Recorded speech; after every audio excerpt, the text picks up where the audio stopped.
Perkenalkan, kami dari kelompok 9 yang beranggotakan Muhammad Khairul Rahman dengan NPM 21220033 dengan Feran Anissa Adelia dengan NPM 21220007. Di sini kami akan membahas mengenai historiografi masa revolusi 1945 sampai 1956. Dengan pembahasan A. Ciri khusus historiografi masa revolusi. B. Tokoh dan karya historiografi masa revolusi. C. Pengaruh terhadap perkembangan historiografi masa revolusi. A. Ciri khusus historiografi masa revolusi. Historiografi pada masa revolusi memiliki banyak ciri yang membedakannya dengan historiografi pada masa sebelumnya maupun sesudahnya. Adapun ciri historiografi pada masa revolusi ialah sebagai berikut. Yang pertama, penulisannya bersifat Indonesia sentris bukan Eropa sentris. Yang kedua, banyak biografi dari tokoh maupun pahlawan nasional yang diterbitkan seperti Tengku Umar, Imam Bonjol, Pattimura, Diponegoro, dan masih banyak lainnya. Selanjutnya yang ketiga, tulisan merupakan ekspresi dalam semangat nasionalis yang berkobar-kobar dalam periode post-revolusi. Dan yang terakhir, tokoh-tokoh nasional menjadi simbol kenasionalan serta menjadi identitas bangsa yang menghilang pada masa kolonial. Pembahasan selanjutnya yaitu tokoh dan karya historiografi masa revolusi. Yang pertama ada Aha Nasution. Aha Nasution selain menjadi seorang tokoh militer dan politikus penting, juga memberikan kontribusi terhadap historiografi Indonesia. Meskipun karyanya tidak secara khusus berfokus pada bidang historiografi, pemikirannya dan pengalamannya dalam perjuangan revolusi memiliki sumbangan penting terhadap pemahaman sejarah Indonesia. Karya Aha Nasution pada masa revolusi adalah sekitar perang kemerdekaan Indonesia dan pokok-pokok perang gerilya. Dalam buku Pokok-pokok Perang Gerilya, menguraikan prinsip-prinsip dasar perang gerilya, termasuk menjelaskan tentang tujuan gerilya, strategi melawan musuh yang lebih besar, taktik serangan dan pertahanan, organisasi gerilya, serta aspek logistik dan intelijen dalam perang gerilya.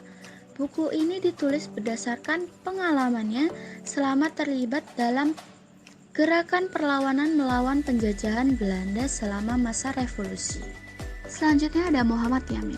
Muhammad Yamin adalah seorang intelektual, politikus, dan penulis Indonesia yang aktif pada masa revolusi.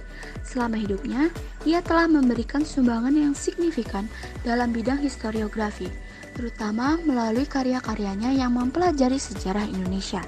Karya yang telah dibuat oleh Muhammad Yamin pada masa revolusi ialah 6000 tahun, Sang Merah Putih, Gajah Mada, dan Diponegoro.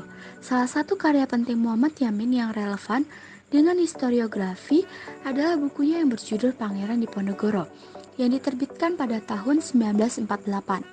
Buku ini mengisahkan tentang Pangeran Diponegoro pada abad ke-19 dan menyajikan kembali sejarah perjuangan pahlawan nasional Indonesia.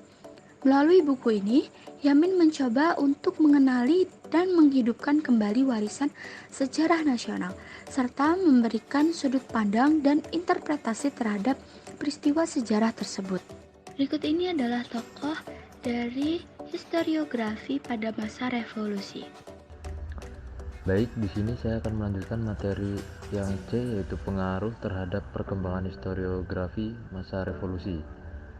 Perkembangan historiografi masa revolusi Indonesia dipengaruhi oleh beberapa faktor yang memainkan peran penting dalam membentuk narasi sejarah dan penelitian tentang periode ini. Konteks politik yang sangat dinamis selama revolusi Indonesia memiliki pengaruh besar terhadap perkembangan historiografi. Pada awalnya, historiografi masa revolusi dipengaruhi oleh kepentingan politik dan ideologi para pemimpin perjuangan untuk memperkuat legitimasi revolusi dan membangun identitas nasional yang kuat. Oleh karena itu, beberapa narasi sejarah dapat dipengaruhi oleh perspektif politik dan ideologi yang dominan pada masa itu. Peran para penulis sejarah dalam meneliti, menulis, dan merumuskan narasi sejarah juga berpengaruh terhadap perkembangan historiografi masa revolusi. Penulis sejarah yang terlibat langsung dalam peristiwa-peristiwa revolusi seperti pejuang kemerdekaan atau tokoh politik memiliki pengaruh besar terhadap cara cerita revolusi itu ditulis. Selain itu, sejarawan yang bekerja pada masa tersebut, baik dari Indonesia maupun luar negeri, juga berperan dalam membentuk narasi sejarah dan mempengaruhi interpretasi. Ketersediaan sumber dan data historis mempengaruhi perkembangan historiografi masa revolusi. Sumber-sumber seperti dokumen resmi, surat-surat, memori, arsip, laporan perang, dan wawancara dengan saksi-saksi hidup menjadi bahan penelitian penting bagi para sejarawan. Namun, akses terhadap sumber-sumber tersebut bisa terbatas karena kondisi perang dan politik pada masa itu. Historiografi masa revolusi juga mengalami perubahan sudut pandang dalam penulisan sejarah. Selain fokus pada tokoh-tokoh elit politik, historiografi mulai melibatkan perspektif rakyat jelata, peran perempuan, dan kelompok masyarakat yang terlibat dalam revolusi. Hal ini memperkaya pemahaman tentang kompleksitas dan keragaman perjuangan dalam rangka mencapai kemerdekaan. Pengaruh-pengaruh ini secara kolektif membentuk dan mengubah historiografi masa revolusi. Seiring berjalannya waktu, perkembangan historiografi revolusi terus berkembang dan penelitian lebih lanjut, penafsiran baru, dan penggunaan metodologi yang berbeda, sehingga memberikan pemahaman yang lebih luas tentang periode revolusi dan warisan sejarahnya.